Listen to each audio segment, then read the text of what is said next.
want to know every week. It's a cliche we hear all the time in the NFL. But for the Broncos, it's become their motto as they try to salvage the second half of this season. It has been a freezing cold day here in Boulder, the kind where you can't quite feel your fingers and your toes. And that's maybe a little ironic because the talk coming out of Boulder this week has been all about the hot seat of head coach Mike McIntyre, which may have just gotten a little bit hotter. Hey, what's going on, everybody? Welcome into the Connected by Seams podcast, episode 11. Once again, the trio back. Seth Smith, Danny Espinoza, and Garrett Smith here with you. And boy, we got some new product on display. Danny just can't get enough of that gold mic.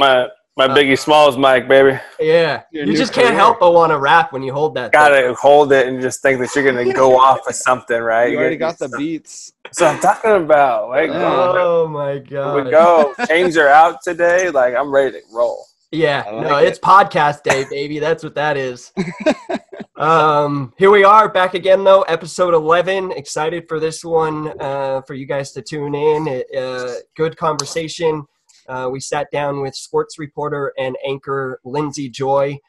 She was awesome. Another local product. Joy to talk to. She really was. Her professionalism kind of made it easier for us. I mean, she does this for a living and then had to be on the other side of it. So I think that really kind of helped us. And she was just very insightful, led us into a lot of things. She's well accomplished, covered the Super Bowl last year, went to, a very big college basketball college. We don't want to maybe give it away. We'll keep the suspense there. You have to listen or don't look at our social media. But nonetheless, just a very intriguing and fun conversation with Lindsay for sure. And cool for us to finally get into everybody's favorite segue, a favorite segment, before we segue to the interview. But it's time to navigate our way through the highs and lows of the week. Always an exciting time here to open up with some highs and lows. I think you two have gone first the first two times, this now being the third week, third time's the charm. For us, so let's hear yours. Saying you're the charm. Yeah, I did just throwing that in there if anyone picked up on it. No, but sure, I'll go first if you are gonna insist. My highs celebrated an engagement with two longtime friends, Stephen Schaefer, Alexa Davis. That was awesome. Shout out them. They're fans of the show, so good for them. And also another high was being able to get on my bike a lot more. I probably live, 2 miles from being able to put my feet in the sand. And I still find a way to be lazy and not get to the beach as much as I fucking want. But I've been much better now. Been on my bike and busting out my camera, took some more photos, got some sweet footage. Awesome. G was inspired, I have to admit, from your drone activity and all that. I didn't realize that last night at the beach house, that was a new and improved drone. I just thought that was the same one you had been whipping around. I didn't know. No, that thing was shredding. But you inspired me. I went out there and tried to see what I could do with the camera and kept behind the lens. So those were a couple of my highs. My lows, man, dude, my fantasy baseball team is just trash. Shit, dude, already over it. Who's not over baseball right now anyway? Who gives a shit? Baseball just powering through COVID. It's not even about baseball anymore. Yeah, no, it's Can we play fantasy baseball in KBL? Dude, I would be down. I would be down with that. You know what we should do is we should start to do that. We should try and randomly pick teams or find teams for us to follow, whether it's I don't know, NHL is starting their quest. You know what I mean? It could have been fun to either pick them out of a hat and we just have to be diehard fucking fans or you know what I mean? Well, we can still. I mean, everything was playing games for the NHL. The first round actually starts now or next, right? So let's do that. Let's do that. I'm down. All right. Well, I'll set it up after this show. We'll settle on how we want to do it. But boy, if you guys weren't excited enough about this segment, you should be now, because now we can incorporate this. I love it. But enough about me. Those were my highs and lows of the week. How about you guys? Let me think. Highs of the week. Went out to Arizona and looked for a house out there with one of my boys, with Ty, and my wife Sarah. Left the baby behind. Levi was holding down the fort. Yeah, he needed the baby. He needed to watch dogs, exactly. So we left him at home. It just would have been way too hard, and it was it was 110 or so. To have him in the car all day would have been just miserable. Ty did a great job. The low. I would probably have to say getting up at midnight and driving home this morning. Yeah. Oh, you do? Why do you? I'm a night driver. I don't know. It's like no, I'm with you though. Like I've said, it's easy. It's easy, but the other thing is that the kids are asleep. Yeah. I don't have to hear like singing for 4 hours. Like they're asleep, and Ty is deal with the family. Dude, Ty is a champ too. Like Ty, like you put him in his car seat, and like it's like he hits his car seat, and he like feels motion. He's like out. God, doesn't move until we get home. Speaking of Ty and hitting, holy cow, dude, he's dropping bombs on your Instagram. Dude, gangster hacks. Love it. We teach one thing: get that leg up and let it fly. Hammer it, baby. Fucking love it. Is he only going right side? He hasn't figured out the left side yet? No, Levi's left-handed. No, Levi's left-handed. Ty's right-handed. Nice. So you still kind of got that switch hitter vibe in there, then? Yeah, it's kind of it's kind of there, Yeah. See. Just split two ways. I guess Levi has a chance. He's still young, maybe. Yeah. We'll see. I got to watch my first baseball game this week too. Wow, big week. Yeah. So. Who'd you have the pleasure of watching? That was your low. Yeah. The Dodgers. I watched the Dodgers. I'm a Dodger fan. Yeah. We're gonna lose followers now, dude. Thanks. Yeah. Oh God. Probably gain followers. I'm just kidding. Gee, how the hell was your week? What were the highs and lows? My week was pretty all right. One of my highs was I got the good old bike trainer set up, and so get to, if I'm not able to go out on the trails, at least I get to spin it in the garage or driveway here. Yeah, well, you could always ride your bike to my house and drink a beer. I could do that. Reward yourself. Yeah.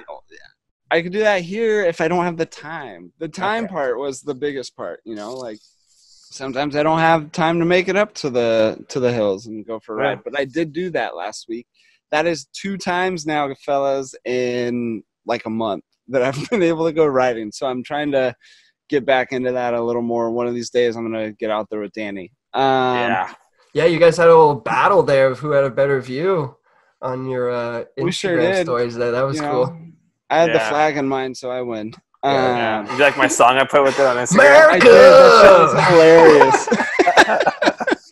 And you put sound on, like you want to miss this. But my downers, my low on the week are, dude, the mosquitoes. You guys dealing with mosquitoes? Yeah. They're buzzing my ear tonight, pissing me off. Everywhere. And that shit's got to go. I set off a bomb the other night in the garage just to try to, put a hold on the situation. It worked for 30 minutes. I opened the garage back up. It was free and clear. And then all of a sudden it was like, yep, they're back in. So, wow. Still trying to figure that out. I'll keep you updated as we go because it's a battle right now. I don't think I've seen a skeeter down here. And they fucking know better. That's why they don't come down here. Oh, sorry about it. San Diego, Yeah. I know it's mosquitoes by the ocean. There's that siren. Did you guys hear? I was going to say, ambulance on dealing with attacks. Shooting on Chapman. It's like Jumanji.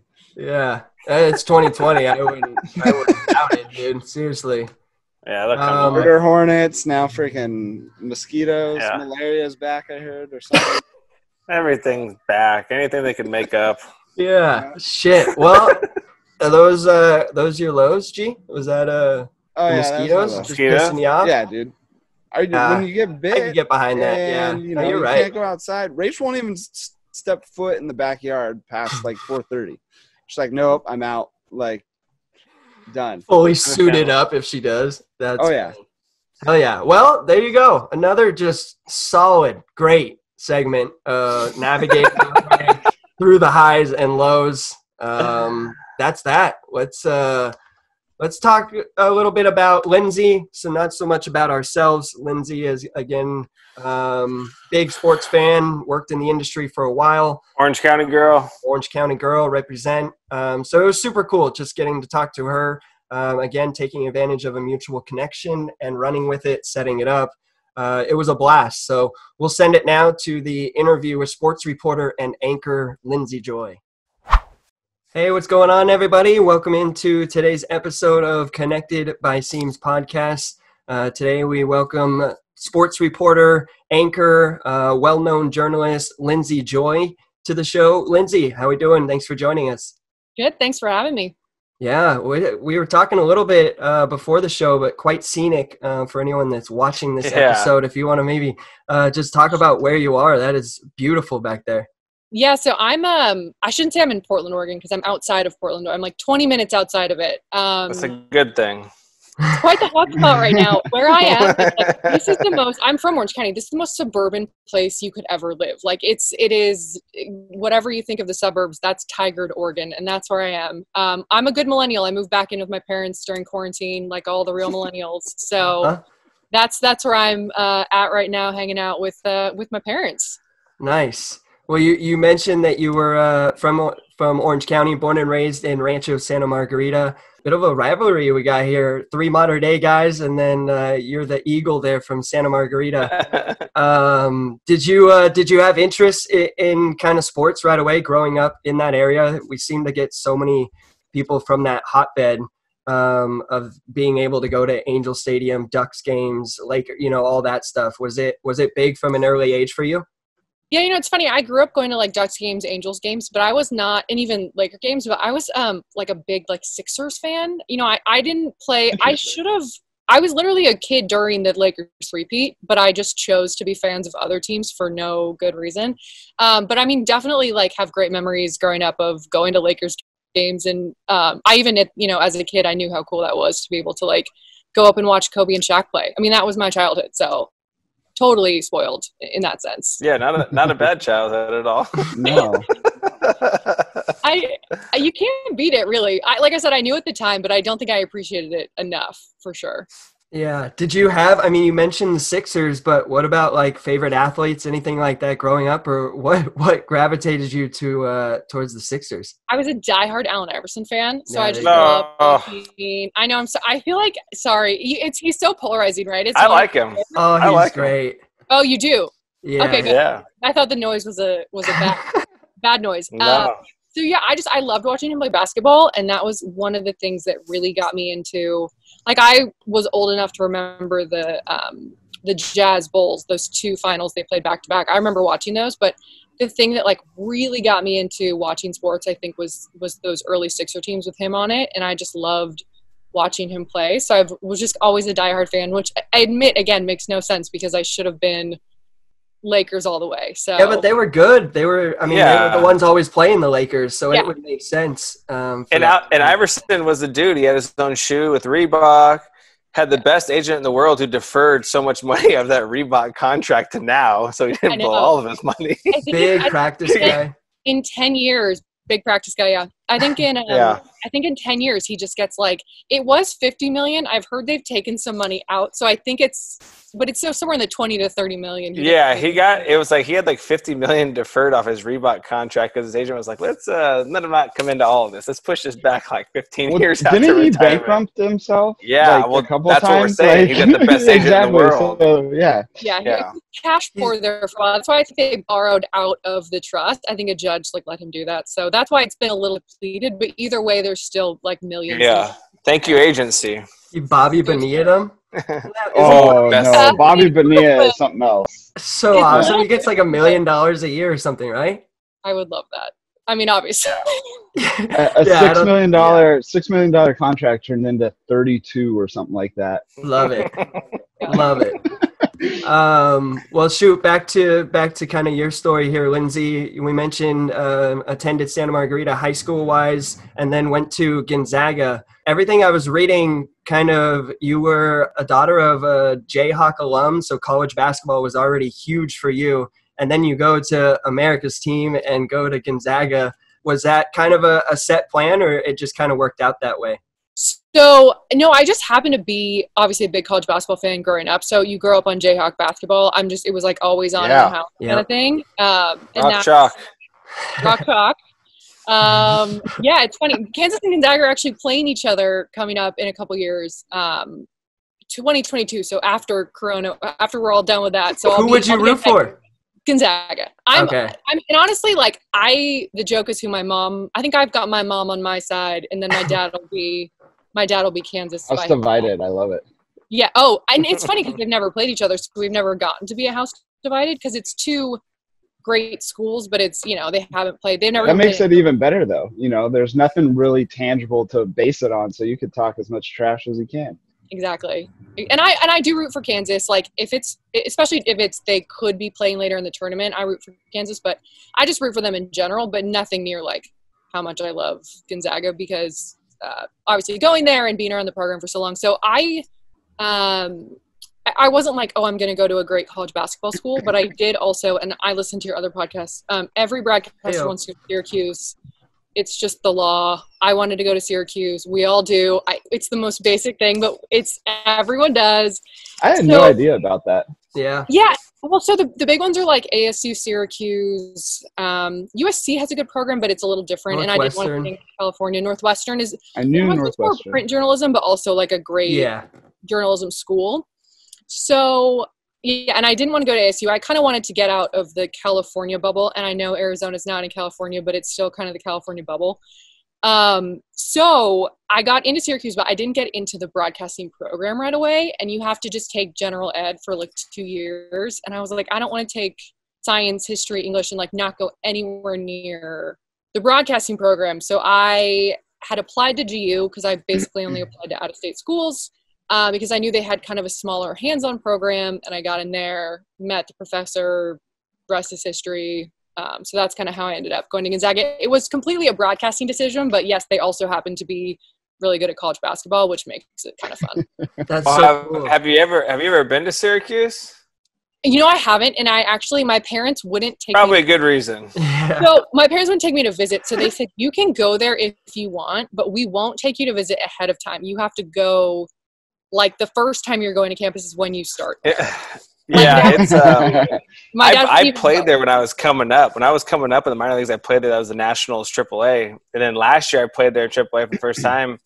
And the people there are great, but let me tell you, the time you're going to be in school when it's cold, be thankful that you weren't there because that's some cold weather up there. Between that and Buffalo, like.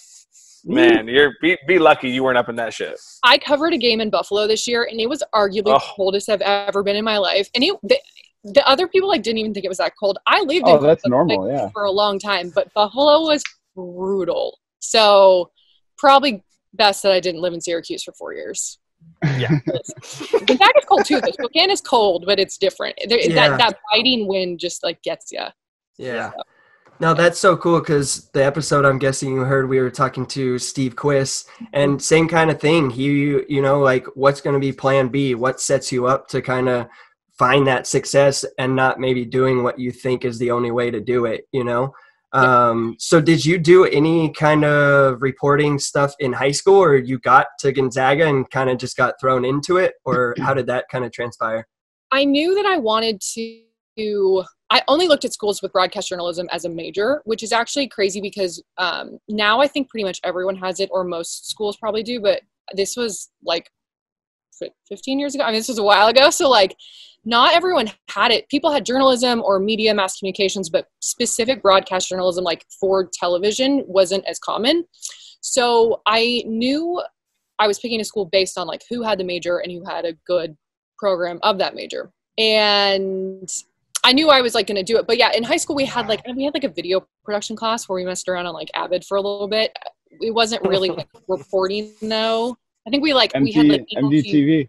Yeah, I was just saying, ours was called ASB, yeah. And you just like read the announcements or whatever. Like, but yeah. So hey, that little shit can help though, for sure. At least getting comfortable and maybe hearing your own voice and stuff. Get your toes wet, I guess, for sure. Yeah. Yeah. So I mean, but Gonzaga was really the first time, like, as I was learning stuff, that I ever was really on camera or doing any kind of like things like that. Do you remember, like, what was your first event? Were you freaking out before having to go cover it, or? That's a good question. No, it was so long ago. It was for Gonzaga though, right? Like, yeah. So we had like how you guys had MDTV, we had GUTV in college, and it was this same kind of thing where we did like 30-minute news shows.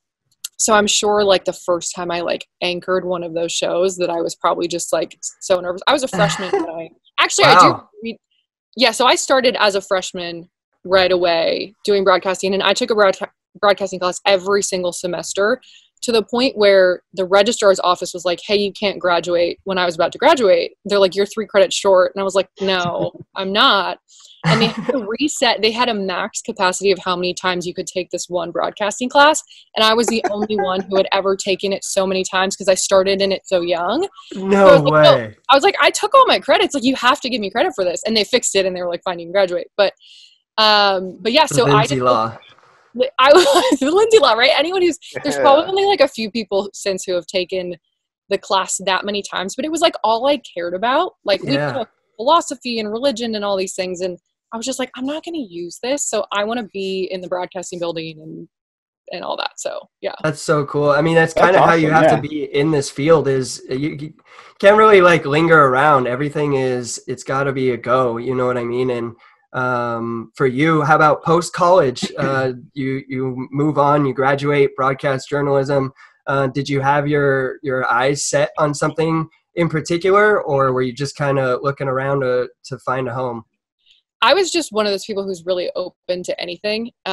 In like, you can say, I want to be in LA and start as like a production assistant, like a camera person, and try to work your way up from there. But I was always the person who wanted to like go smaller, get the on-camera reps, and then kind of build from there, which is what I did. So I went to Casper, Wyoming.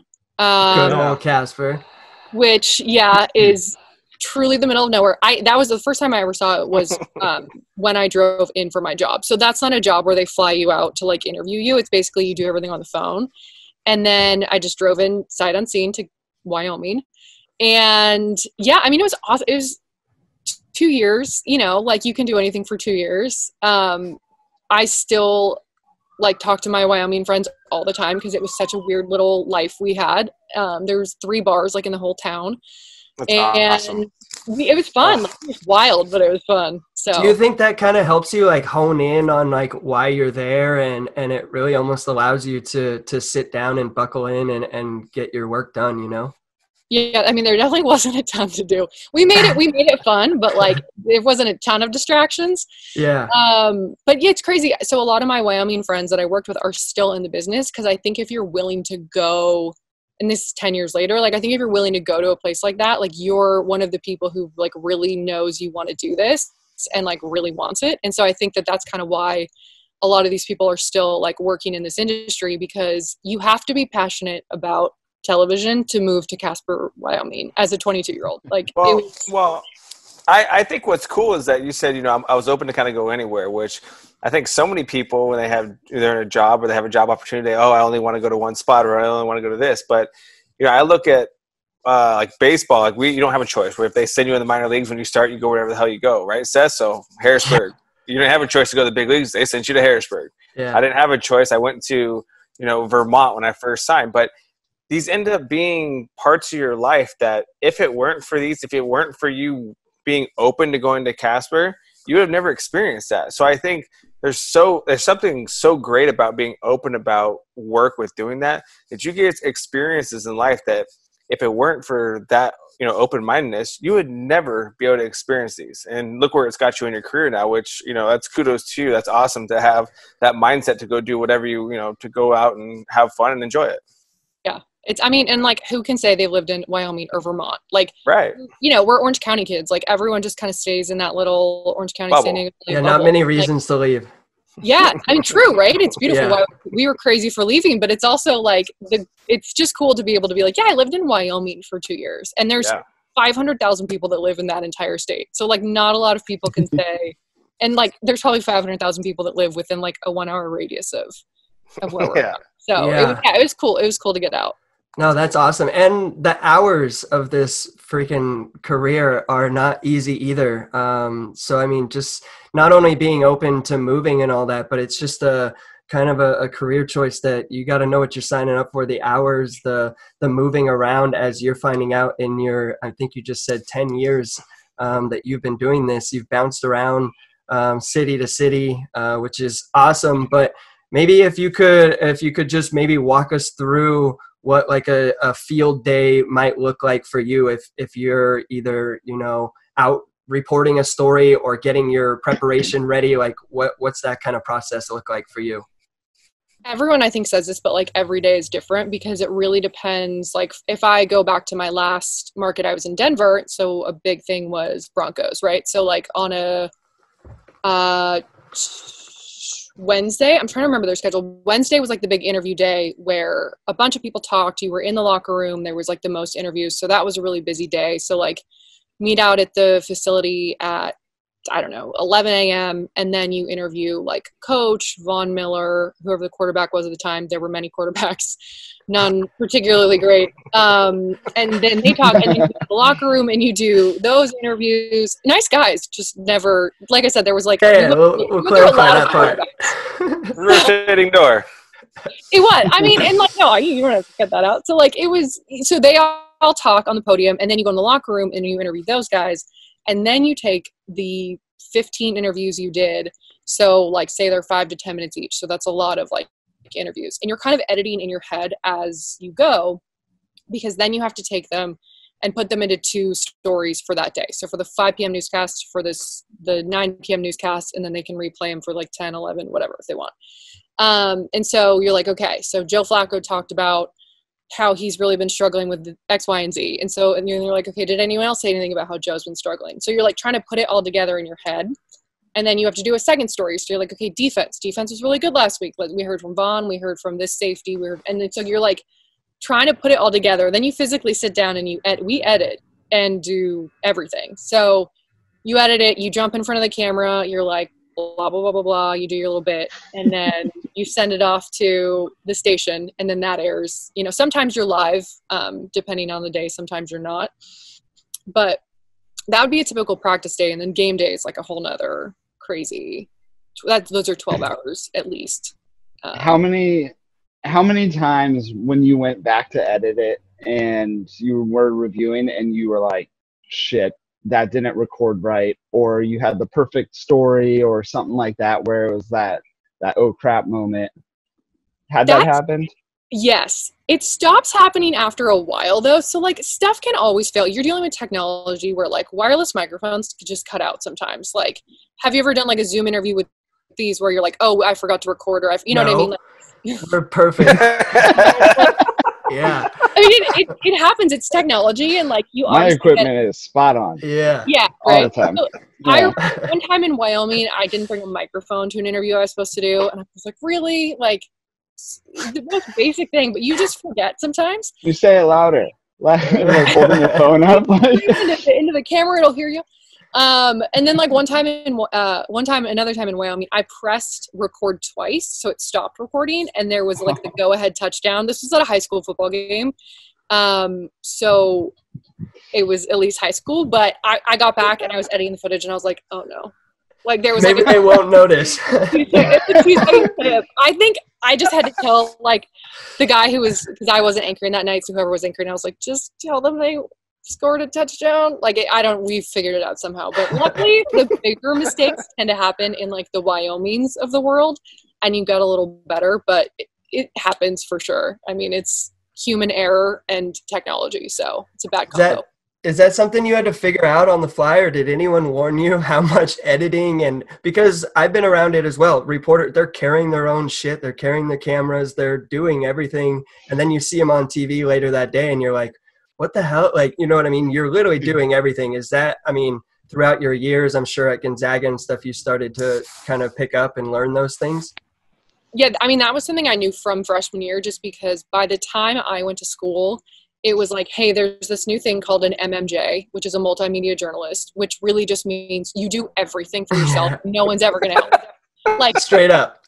That's, I mean, literally. So like you said, we're carrying the gear. I had camera, tripod, the live unit, which is like a backpack, my backpack with my laptop for editing, extra batteries, just hanging on my body. And like, I'm just carrying it around stadiums everywhere. Like, that's what you did. 7 jackets if you're in Wyoming too. Yeah, I worked in a lot of cold places. So like Spokane, Washington, it's snowed a lot. You've got like whatever. It's wild. So I knew going into it, because that was already very established as kind of the way that things were going, like the trend of the industry.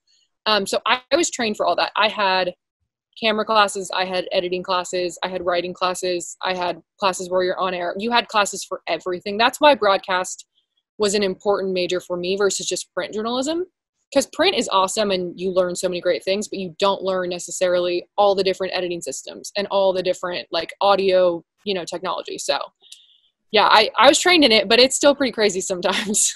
Yeah.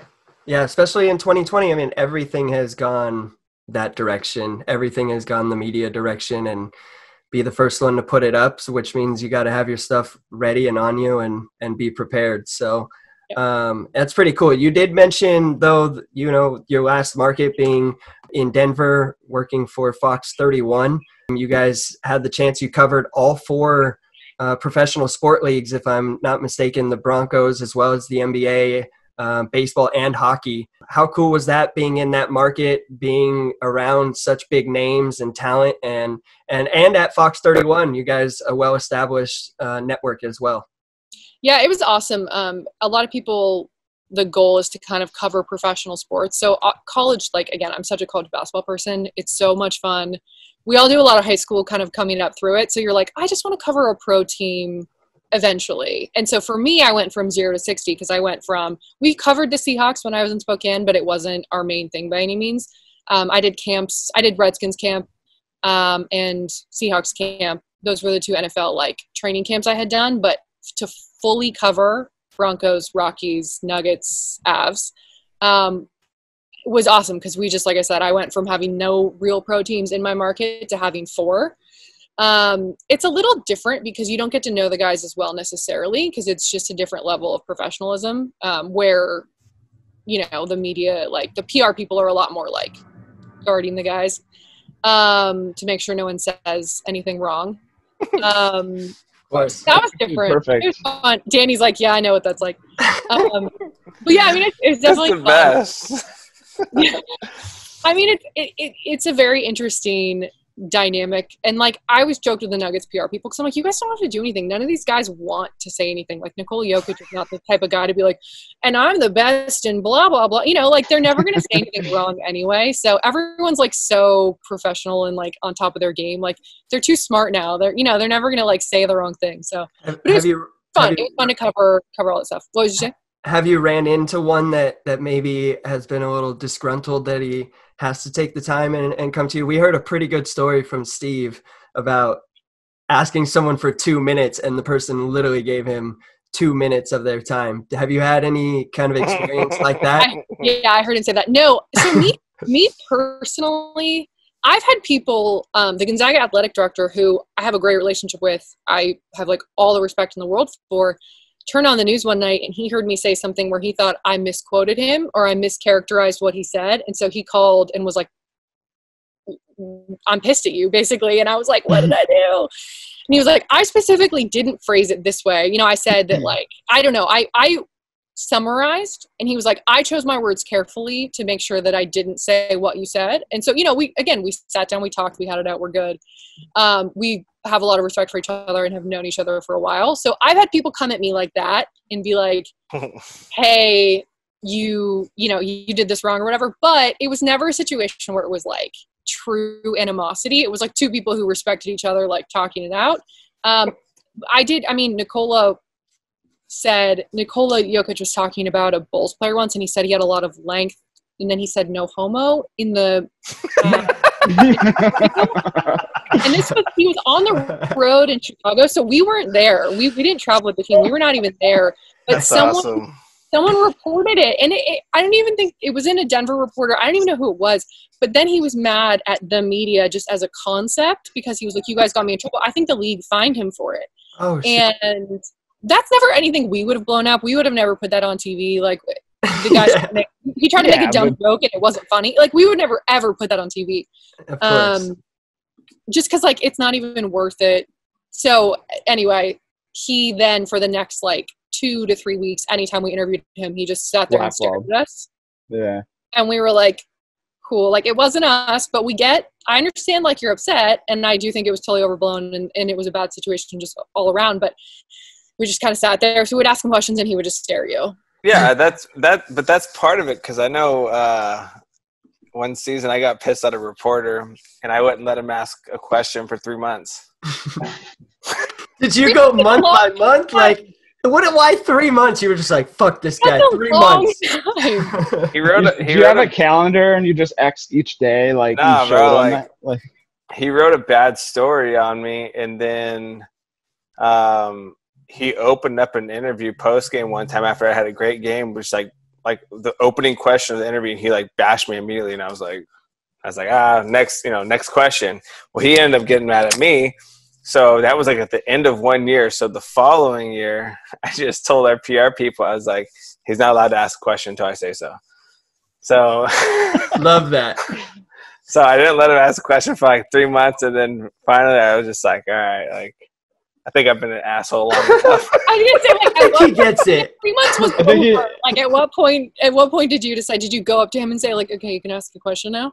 No, I told the PR people. I didn't talk to him. I just like, you can tell him he can ask a question now. Yeah. Because he was there every day. I was just sick of it. You can come out the corner now. Yeah, I'm not gonna lie. Honestly, like it's hard sometimes. So why not? But yeah, that's part of it. But I mean, it gets to a point sometimes. Every day when you see the same people and then they write something bad about you or they ask you a bad question, you're like, dude, like, all right, it happens a couple of times, but when it's time after time and it's on, he does it to multiple people, and I'm like, no. For me, like, I'll wear it. I won't let him ask the question. Yeah.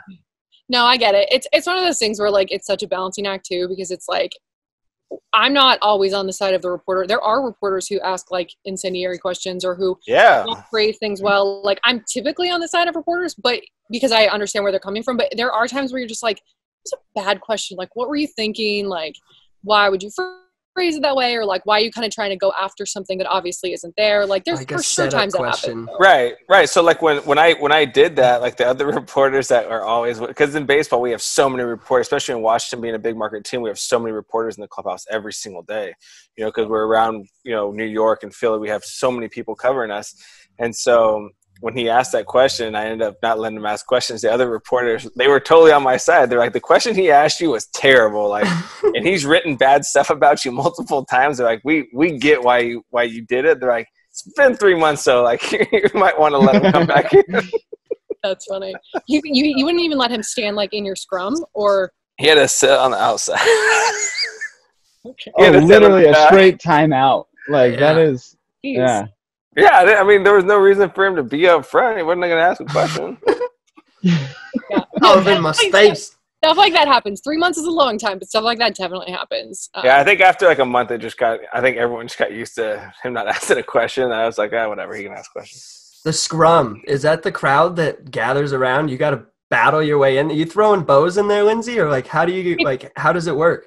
One thing that people don't know about local TV is like we all secretly love each other. Like not every single reporter, if you have 30 reporters, obviously not everyone's best friends, but especially the TV people are really close because you spend so much.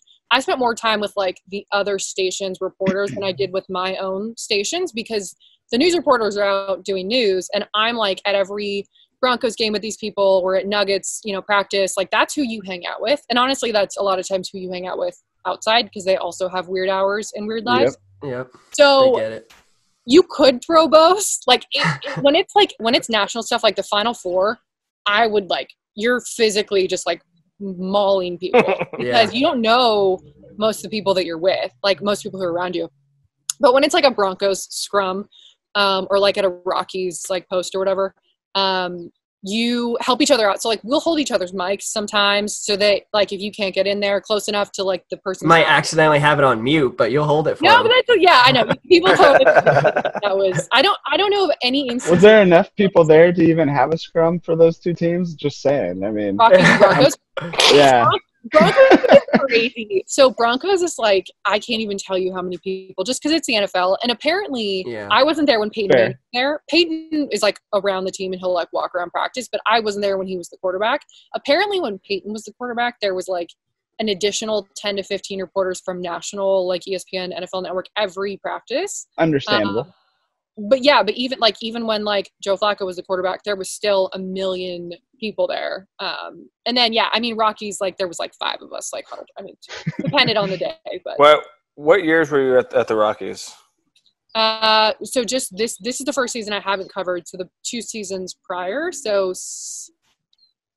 18 and 19. Yeah, 18. And Ian Desmond, your boy. That's one of my boys. Love the guy. Honestly, I didn't know him that well. I know all the reporters love him. So when I never went down to spring training, which was the big, like, I know everyone always wanted introduction for everybody there. Yeah, everyone always wanted to talk to him at spring training. That was like one of our other reporters was like obsessed with going down there, and I was like, you can have it. I'll survive with another trip to Arizona. Yeah. But yeah, so that was like, but I know he's a reporter's favorite. I never like really know him really well, but I know like all the media people love him. Yeah, he's a great dude. First half of the interview comes to a pause there with Lindsay Joy, and right away you can tell Lindsay, a sports girl in and out, through and through, just right away you can tell the knowledge, the experience, the, kind of that drive to do what she's almost envisioned of wanting to do for a while now, and then getting to see it come to fruition and get opportunities and get the reps in and all that stuff. And again, like we said, a local girl. So it's also cool to, although a rival from our rival high school, but still cool to see the success story and the paths of people from our neck of the woods, which I thought was pretty cool. Yeah, I mean, it's like you said too, you talk about the success she had, and second time we've heard this now is wanting to go to Syracuse again. And her parents saying, well, you can't visit it. You're just going to have to go, and blindly go to school. Well, Syracuse, New York, I don't want to crush Syracuse. But the time there, it's maybe not the place a 19-year-old wants to go, So she decides to go to Gonzaga. And it worked out for her as well. She went on her own route, and she was able to get into a system where it streamlined her, and she was able to have a ton of success and put her in the right spot. Rather, you don't know what things would have happened with Syracuse. Yeah, it's the biggest, it's the best school in the world for broadcast stuff, but you don't ever know. Maybe she wouldn't have ever had the opportunities had she not gone to Gonzaga. So it was just cool to hear again, like, oh, I wanted to go there, and it switched, and it ended up working out to their benefit.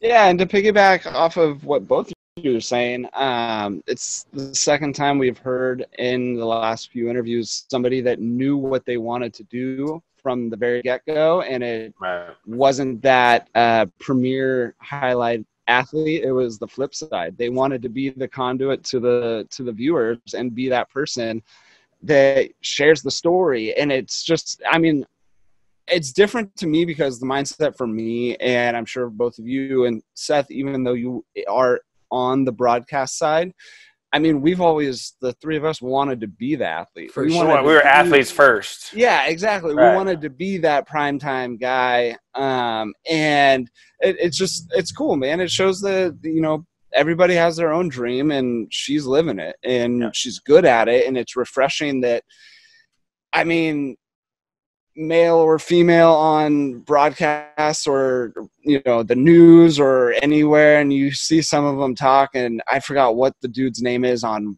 I don't want to say the network, but he talks about sports, and you're like, what are you, like, shut up. Like, and she is the opposite, just in casual conversation, casual talks about, a team or a player, and you can tell she knows her shit. So she has a very good idea of what she's talking about. Exactly. And knows, I'm sure that, that helps in getting a good story out of a player, both pre and post game. So yeah.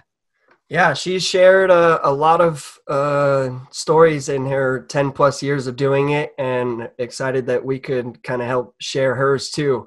So we'll send it to the back half of the interview. Really cool stuff as she kind of digs into more career stuff, accomplishments, and boy, you're going to want to listen to the second half. So we'll send it there now with sports reporter and anchor Lindsay Joy. And now also our second Emmy Award winner to join the show. Steve Quist, the broadcaster, being our first. You now are second. You won a Northwest Regional Emmy Award for Best Sports Feature. Kind of tell us what the feature was about and a little bit more about the Emmy Award. Yes, it was actually not when I was in Denver, but my market prior, I was in Spokane, Washington. And one of the big things there is Ironman in Coeur d'Alene. So Coeur d'Alene is in Idaho. It's outside of Spokane. It's beautiful, lake town. I love it there. So they have the Ironman every year, and a lot of people in that area will do the Ironman because it's just like kind of a close to home thing for them. And the story was on a local man named Zane, who just had so many different health challenges. Like growing up, he is deaf. He had different heart problems, heart surgeries. He actually has a pacemaker, which if you think about running an Ironman with a pacemaker, he had to have his doctor like adjust the pacemaker based on like his running. His heart wasn't able to go over a certain.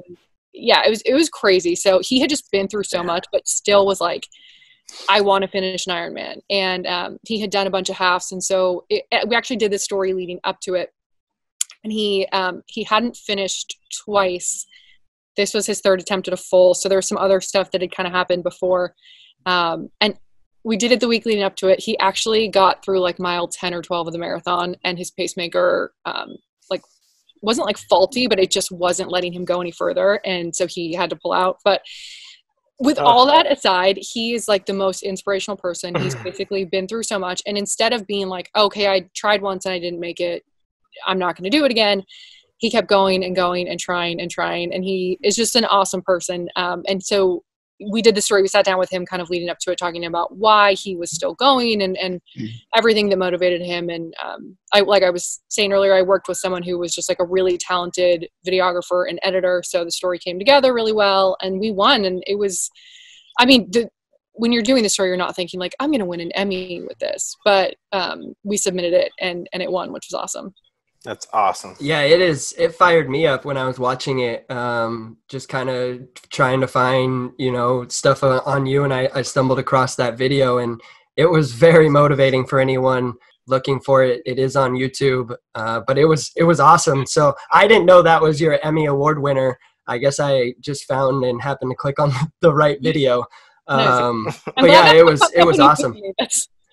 That makes me happy that comes up. So yeah, it was like, I'll never forget him. I like, sometimes like if I'm running and I'm dying, I'm like, Zane can go. Like if he can do it and if he can persevere through everything, like it still motivates me, which is crazy, but true. That's cool. Do you still ever speak with him? I haven't talked to him since I left Spokane. I did though, talk to him a little bit, cause being around Ironman, you're kind of like, it's a yearly thing. It was actually twice yearly at one point. So you still see him. And he did tell me that after that story aired, like a local like fourth grade teacher or something emailed him and said, hey, will you come talk to my class, and just kind of give him like that's cool, a speech about like perseverance and what it means to like never quit. And that kind of stuff, like catching up with people that you've done stories on and hearing things like that, like makes it all worth it for sure. Yeah, that's awesome. I'm sure you've had some pretty special moments in your 10 plus years now in this career.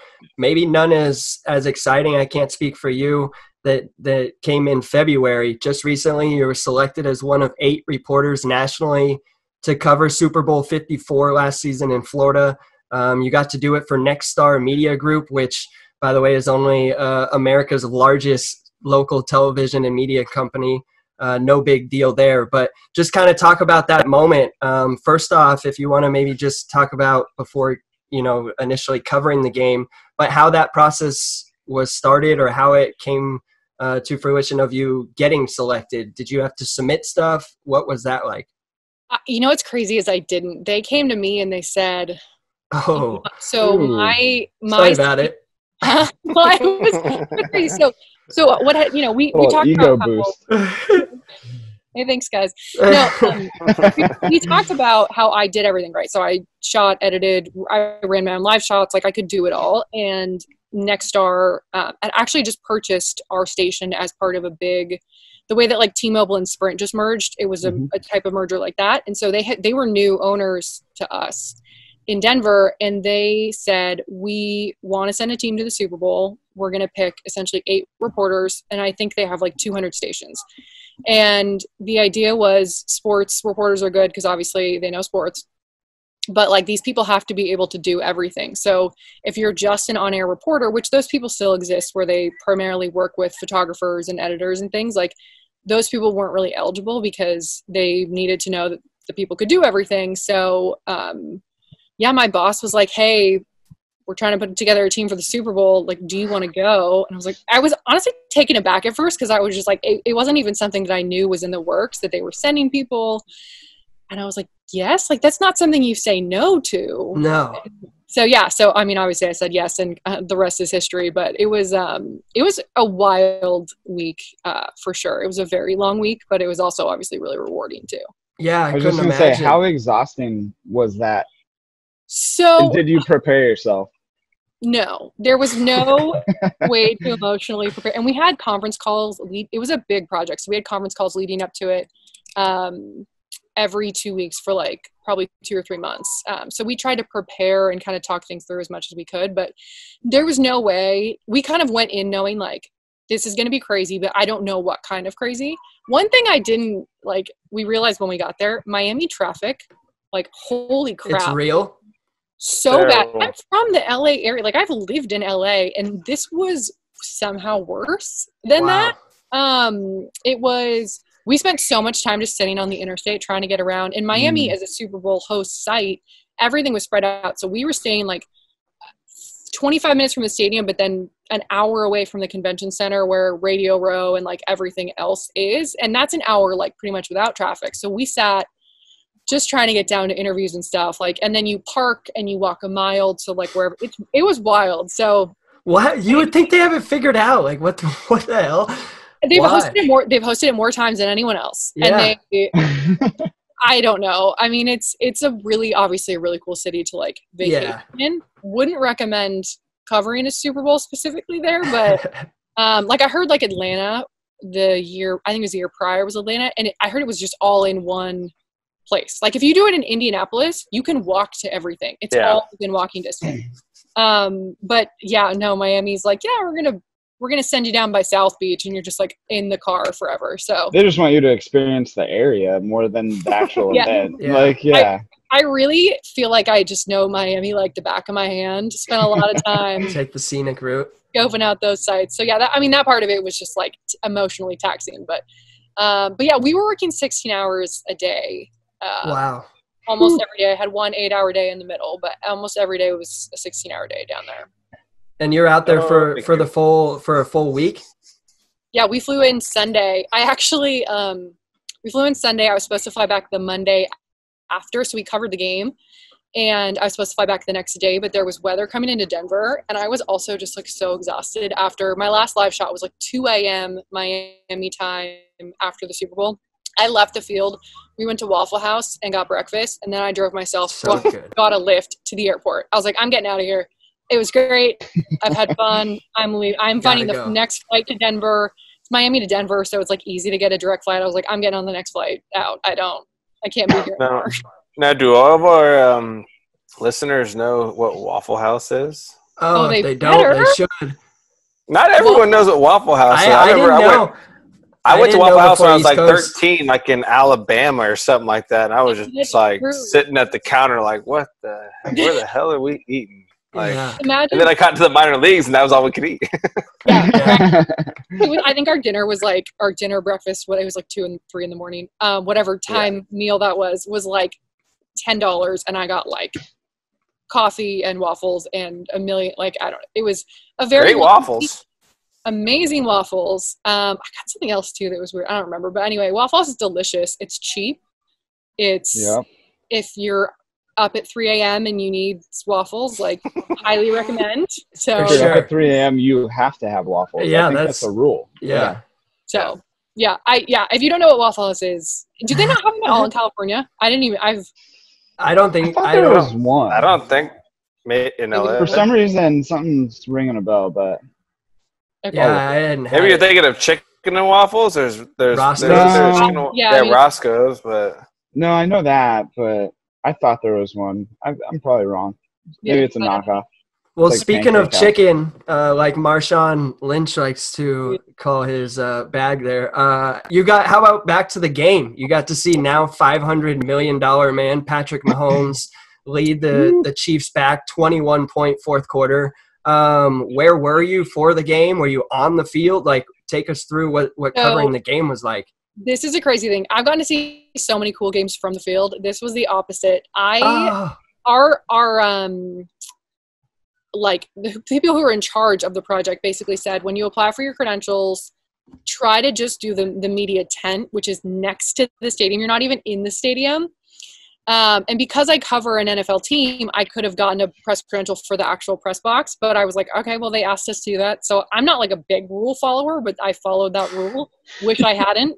And so I was in the tent next to the stadium. Granted, we got to walk around the stadium and like our press passes like got us in and you could go anywhere you wanted basically, but we watched the majority of the game from a tent next to Hard Rock Stadium, which is like, people expect you to be like on the field being like, I mean, so I was on the field post game. You should have just told us that you were fucking right there next to Andy Reid when they won it.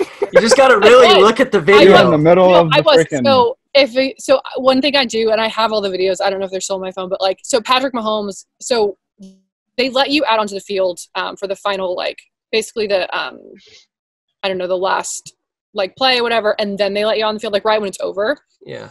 So I'm, confetti, yellow and red confetti everywhere is still falling. And you're running around the field at that point. And like Andy Reid walks by you, Patrick Mahomes comes by on a golf cart with like his weird brother, who's like the TikTok guy. And like that part of it, Travis Kelce and his girlfriend. And you're just like, oh, okay. Like that part of it, you're very much like in it, and you're just next to all those people, and you're just like, oh yeah, that was like Patrick Mahomes and his weird brother. But like during the game, I wasn't actually like on the field. Shout out Patrick Mahomes' weird brother. Weird brother. TikTok now.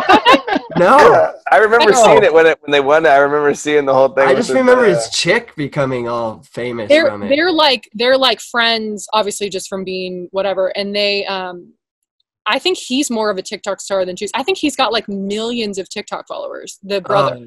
Yeah, I don't know his name though, but he's like a TikTok star. I'm sure, it's not hard to find. We'll just go weird guy, Patrick Mahomes' brother. Patrick Mahomes. That might be the handle. He's a very nice person. I'm just like too old to know anything about TikTok stars other than they have like millions and billions of followers. I think Danny's. I hear you on that. Danny's big TikTok. Danny's a big TikTok. What is TikTok?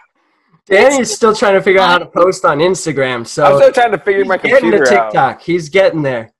I mean, you realize that his flip phone doesn't have Wi-Fi apparently. So. I got an iPhone 3 though. That's good. You really? I know, but it's like a 6. Yeah, it's the C. Yeah. No, I know how to operate technology, but I'm the same way. I'm like, I understand TikTok, but I don't. I'm just like, I don't understand how you get to the point where you have like 80 million followers. Like who are the 80 million people that are watching your like 60-second videos? So yeah, China. Yeah, it's wild. Well, update, guys. Yeah, Waffle House. They're all over in Arizona, and I think that's where I'm thinking. But that's research there, dude. Yeah, I think we've established in this podcast that Arizona is basically California. Yeah. Yes, exactly. So yeah, we're on the same page there. Like I said, it's in Socal for sure. Yeah. One guy that usually is not on the same page as everyone, but I am a huge fan of, and I would be upset with myself if I did not ask you about him. I put it on the little note I sent you, but you got a chance to cover Washington State University football, and you got to know the flavorful Mike Leach. If you can just kind of talk about that connection, any particular moments, I'm sure for a whole nother podcast, we can just have one just on stories from him. But if anything just kind of sticks out from your time working with the Cougar football team. Yeah. So many things. One thing about Mike Leach is he is 45 minutes late to everything. So like, but it's worth waiting for. Like, that's the thing you need to know. So if you go to his press conferences, and it starts at 3. Like, it really starts at 3:45. But when he gets there, it's going to be worth it. He actually going to a concert. Yeah, right? There's the opening act is like the players come in and they'll talk, and then like you have the lull and you're like waiting for him, and then we used to take bets on like what time he was going to walk in the door. So it'd be like 3:30, and like whoever was closest that week won. Like, it was because the same group of people is there every time. So it was honestly like the best. He is truly like one of a kind, the ultimate like one of one, like God broke the mold kind of person. Like he's just, there's no one like him. Yeah, he actually doesn't really like to talk about football. So if you get into like aliens, the air raid offense, what'd you say? Like aliens and stuff. Oh no, for sure. Yeah, he loves that stuff. But I'm saying if you specific, like one day we got on a shovel passes tangent, and he loved talking about that. Like, he has all these like, he loves shovel passes, but some people can't throw them, but like he'll talk about that stuff, but he won't ever say like, our receiving core is really strong this year. We think we think they're going to match up well against the rest of the Pac-12. Like, he will never say that stuff. But once you get him on like aliens, Bigfoot, like anything, I love it. He just goes and goes forever. So yeah, we had a thing at the end of every press conference. I got to ask him an off the wall question, and it was a fan question of the week. So I would just tweet out like, "Send me your questions for Mike Leach," and people would be like, "Do you believe in Bigfoot? Like, what's your favorite Netflix show?" He loves like the treehouse building shows. Like, he has the weirdest. Oh, that's a great show. Treehouse Builders. Yeah. It's on season 5.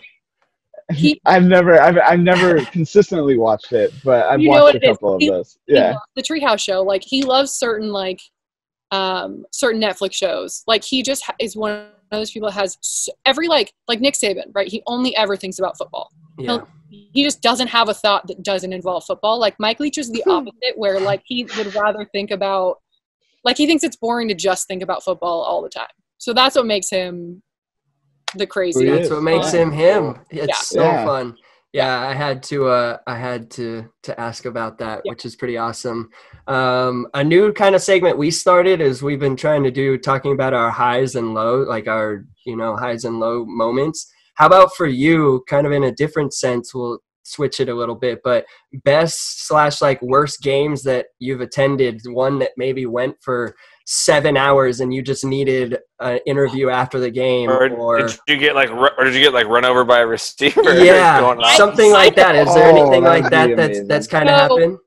I never got run over, because my thing is, I will bail on the shot. So the reason you get run over, you have the camera and you refuse to move. Like, if you see some coming at you, but you're like, I don't want to mess up the shot, I will bail on the shot every time, because I would rather lose the shot than lose your teeth. Yeah. In basketball, like a basketball like fly and like hit you in the arm, like that, that's whatever. But I've never gotten tackled, which I know a girl who was like 110 pounds and got just like literally ragdolled. Yeah, got decleated.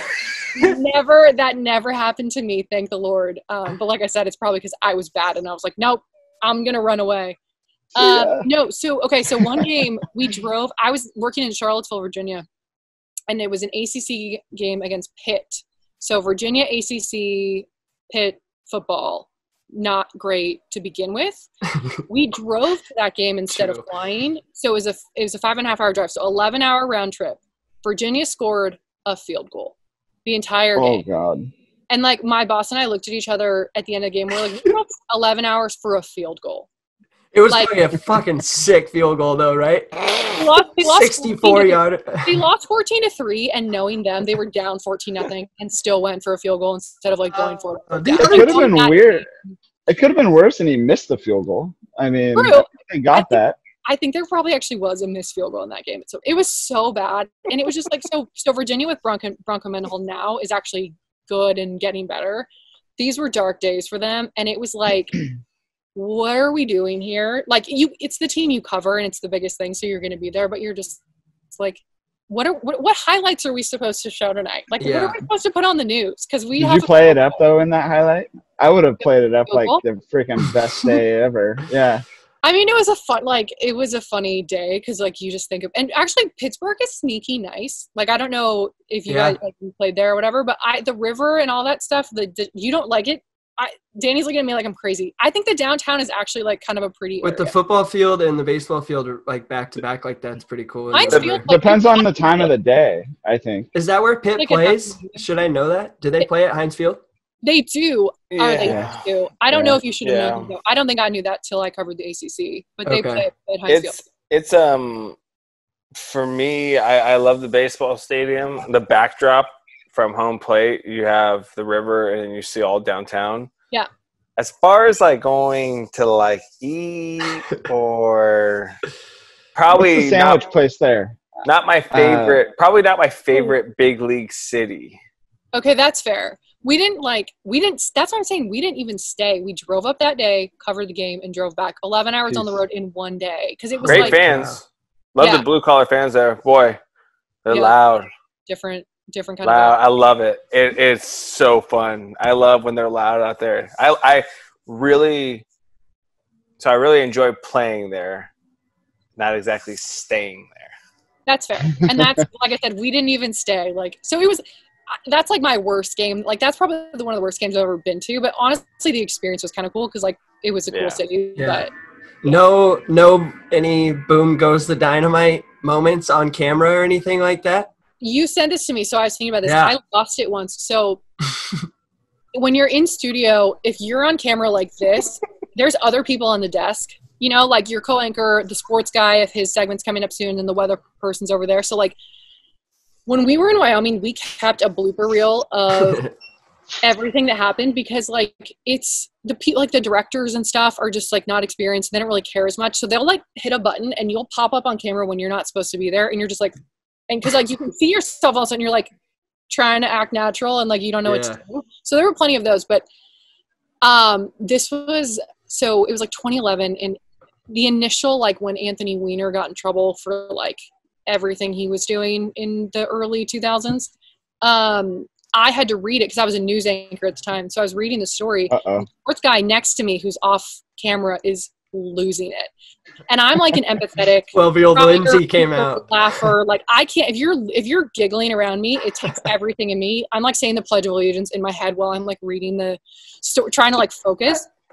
And I actually held it together during that specific read, but then it came back on camera to me. And I just had to toss to a story, and it was like one sentence, and he's still laughing his like butt off, and I lost it. So I just start like giggling, and they just had to take this. Luckily, I was tossing to a story. They just took the story, and I was just like, well, that's on camera somewhere, but that was probably the one like really bad. Because other than that, it's like technical screw ups, and it looks like you screwed up, but really like you were just like you're trying to make it look like nothing's wrong. So. The Pledge of Allegiance, was that your like go-to like I went to Catholic focus? School. Yeah, and that's like when if you're in church and someone's like losing it when you're at like Catholic school and you're in high school, if you say the Pledge of Allegiance, it like focuses your brain. You don't have those tricks? Wow. No, I might have ADD one now. as possible. You guys are like, I just go with it. No, like I just go with it. It's funny. I'm gonna laugh.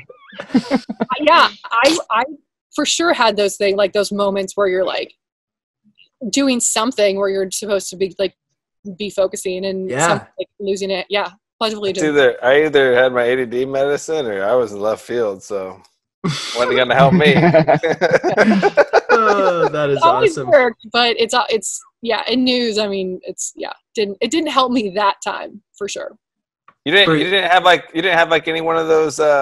What's that one field reporter, the black guy? He's like reporting. He's like, these motherfucking flies and fucking shit. Starts going nuts.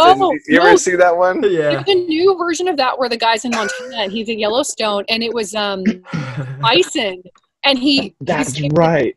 He wasn't live; it was taped, and so he's like, oh no. Oh hell no. And you see him like run off camera, and then he like got a shot later of the bison, a herd of bison in Yellowstone National Park walking towards him. He's on camera, he freezes and he's like, who invited these guys? And he's like, I'm not messing with these guys, and he just runs off. That was actually like our sister station in Billings or somewhere in Montana. I don't think like in Wyoming, literally a herd of antelope could have just like run past me and I wouldn't know. Like there's more antelope than people in Wyoming. So that probably happened. I didn't have any like attack the flies, bison things that I can remember. But honestly, I've been doing it for so long, like I've probably forgotten if even did happen. Yeah. That is funny. Well, you're quite the storyteller, as we're finding out, not just in this interview, but as mentioned, the Emmy Award for your feature and things like that. Has that always kind of been a thing for you? You've always enjoyed, telling stories and something like that, or is it just kind of something you've figured out through this whole process that's worked for you? Yeah, I mean, I think that for me, like, has always been a big thing. It's not like I like sports because of the stories around it. I'm not just like, oh, I can't wait to see, like, watching the Rockies A's game before this. Like, I don't ultimately care who wins game 5 out of 60 or 5 out of 162 in a normal situation. Like, it's not that stuff for me that I've, like, really drew me to it. It's the stories around it. Sorry, Danny probably really cares about game 5 out of 162. But, like, that's not, that wasn't what drew me to it. It was always, like, the stories. And, like, I think that's why I loved Allen Iverson, because, like, his story and, like, being the smallest guy, but still the best and, like, all that. Like, that definitely was always a big draw of sports and, like, life in general, but more so sports. Well, speaking of sports, you're now a free agent like a lot of other people. Just waiting to see where you can take your talents next. What is next for you? If you want to maybe touch on what you've been up to, state of sports, anything like that, upcoming for you. Yeah, relatable. Like everyone, I'm trying to figure out what's next right now. So yeah, I actually had made the decision to take a little time off prior to coronavirus. It ended up being a very interesting time to take time off. I had a 15-city road trip planned, starting with the Kentucky Derby in May.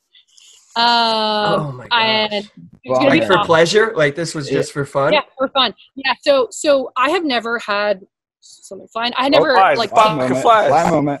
Oh, I just flies. No, so I had never taken really even like between jobs. My last job, it was like, hey, Broncos camp starts this day, like get down here ASAP. And that's just how it works in TV.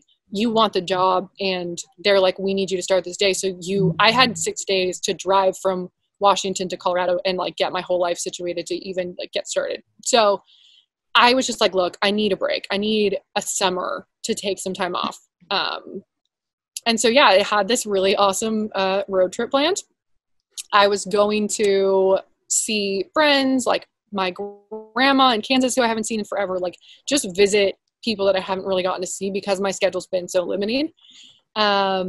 Kentucky, like my friend in New York, I was going to go up to Toronto. We can't even get into Canada now. Like I was going to go to Canada on the west side. We can't get across the border. So yeah, obviously everything got scrapped.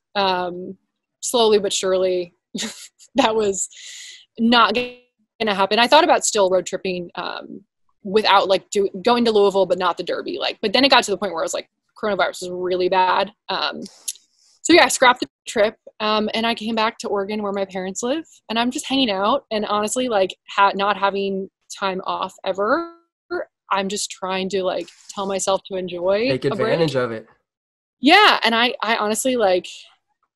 I've gone to see some people. Like I've done a little bit of road tripping here and there, out west more so than anything. But yeah, I'm as someone who's like not a workaholic, but that's just my natural state is to be working all the time. So it's a little hard. I want to get like the next thing going, and I want to be working again, which is weird because like most people would want to just enjoy time off. But I'm just trying to breathe and like enjoy time because that's not something I really had a lot of. I worked weekends for 10 years. You're telling me. So like shit. Yeah. So it's cool. I mean, it's everything. It's tough. It's fun. It's relaxing. It's stressful. It's coronavirus in America, and we're all just like trying. Nothing you can really do other than day by day, honestly. Yeah. So we'll see. I honestly I thought maybe I would kind of get out of the sports world to have a more normal Monday to Friday type thing, because in sports it's nights and weekends, and that's just kind of the deal. But now I find myself kind of gravitating back towards those jobs because it's what I like. So yeah, we'll see. If you're good at it, it's tough to get out of it for sure. Yeah. And it's fun. It really is. It's just the question is it worth it? Like you make so many sacrifices, and the $1 million question is like, are they worth it? And I think that's something that anyone who works in sports asks themselves all the time.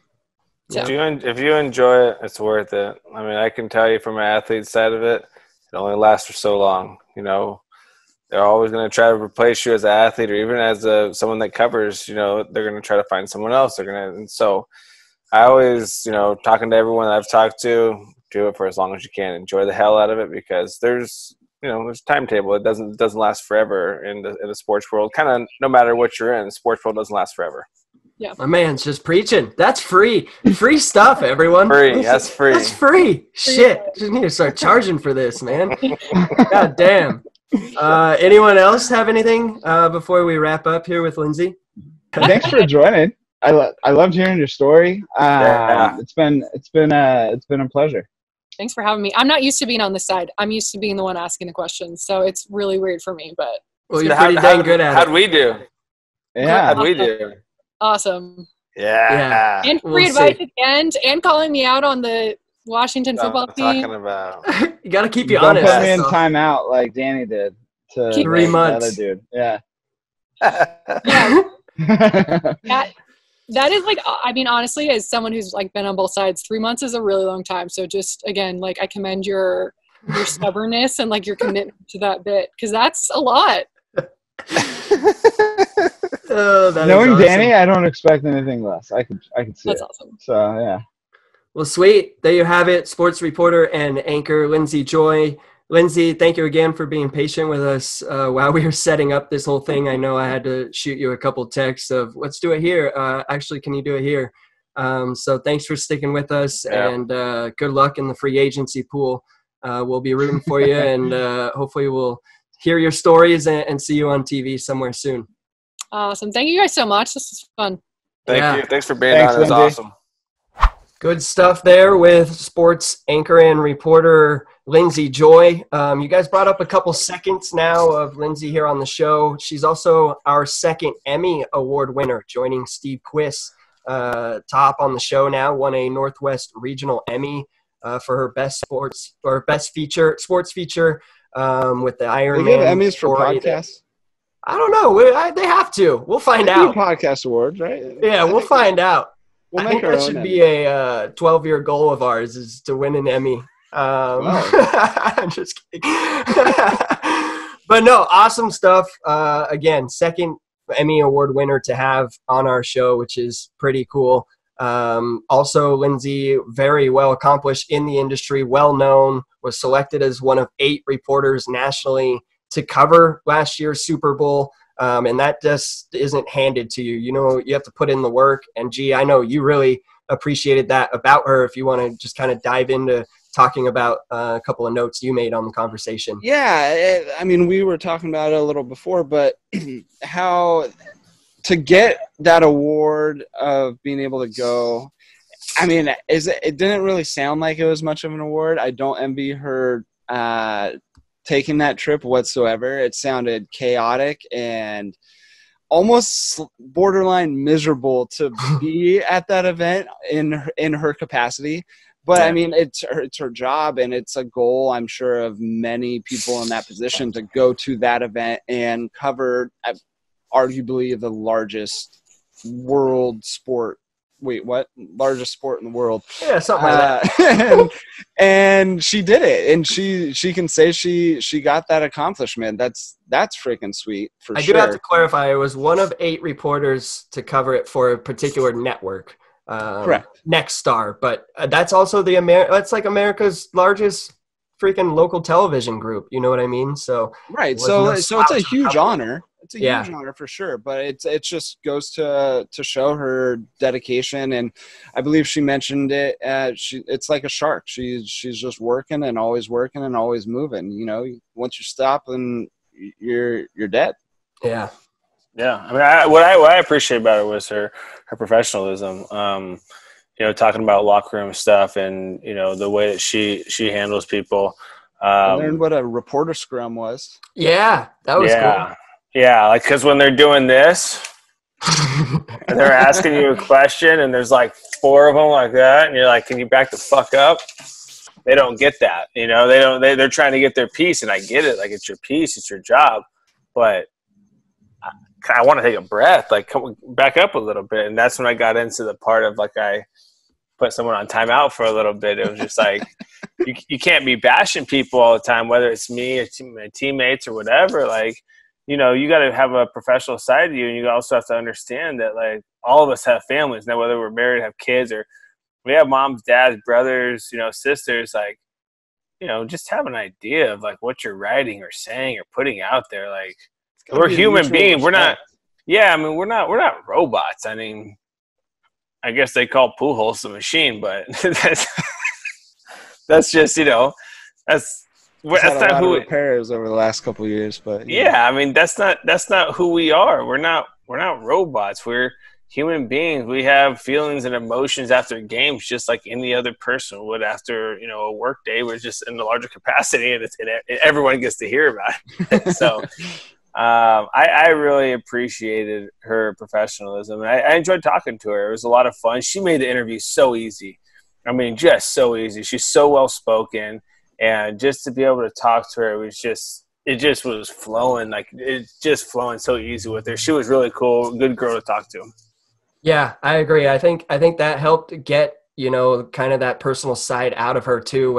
It was just a conversation. It was if we were sitting down at a bar having some beers and chatting, you know what I mean? Or on her freaking patio or deck in that. Yeah, goddamn, that was pretty big. Yeah. I'd be a free agent a little bit longer too if I were her. Just hang out there. 100%. But no, that was awesome stuff. Cool to get back into the sports, you know, realm and talk to someone that got to cover it and be around it, and, you know, spend time in Denver covering all 4 professional sports. A lot of time with the Broncos, and I'm sure she probably has some pretty good off-air stories as well, as far as just, you know, interacting with people of that level.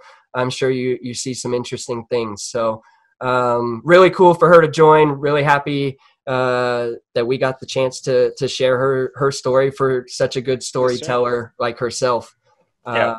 So good stuff, but that's it, fellas. Episode 11 in the books. Anything else before we say goodbye to the people? Got to keep working. Got to keep grinding through everything. We're getting more and more episodes. Trust the process, baby. Trust the process. Stay with us. Please. We got the mics now. If anyone, Real gold. We got shit working here. And I'm excited. Smalls, baby. Coming. Yeah, no, we definitely. I'm not just trying to say this to hope people, you know, keep listening further and stuff like that, but these next episodes are bangers. They are with some high caliber, well followed people. Platinum, baby. Yeah, so I really hope everyone stays tuned. And by the way, on all the like social media platforms, if you guys want to go out and comment and, like we've said before, bash us, I don't give a shit. If you want a shout out too, throw us a shout out that we can just take a picture of you listening to it. Let us know where you're listening from. We want to interact with our listeners so much. We're trying. We're giving it a whirl. You're at work and you're bored as hell. Take a picture of it and send it to us. Yeah, we love that shit. Work sucks. That stuff keeps me going, man. Like, it's so cool to like none of the people on there and see the reviews and see what people have to write. Like, it fires me up, honestly. So follow, rate, review, find us on social. Shout out. We're on Twitter. Send us pictures. Let us know where you're listening from. Watch it on YouTube. We're on Spotify, Apple Podcasts. Just about everything. So at this point, you have no goddamn excuse. I'm just kidding. But for real, check us out. We're having a blast with it. We hope you guys are as well. But that does it. Episode 11 in the books. I'm Seth Smith. That's my brother, Garrett Smith. And that's Gold Mike, Little Biggie, Danny Espinoza. Popping that chain. We'll see y'all later. Look at that thing. But shit, thanks everyone for tuning in. Check us out next week, episode 12. You won't want to miss it. Should be on we're going to try and keep this Tuesday train rolling. So consistently find us every Tuesday.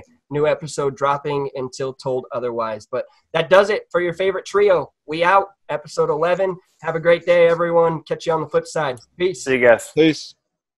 The last time the Broncos won a road game in conference was back in 2015. The Chargers were still in San Diego, and the Broncos were on their way to a Super Bowl. But it's not just the Broncos offense that has to come out swinging. The Chargers have won 6 games in a row now, thanks in part to a high-flying offense led by a trash-talking quarterback named Phillip Rivers.